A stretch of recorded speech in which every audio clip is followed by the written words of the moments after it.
This is the night of July 10th, 2012 on Kelleys Island. And this is our second fire. I'm really quite comfortable with the burning setup here. I got it lit no problem. And the fire stash was more than adequate. We've used quite a bit of tree bark here, which in just a minute I'm going to put it back in the can here.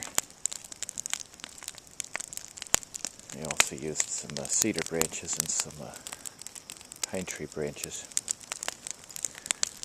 In just a moment we're going to put these two bigger logs on the fire, continue burning them. Now we're going to put the camera on the tripod here in just a moment.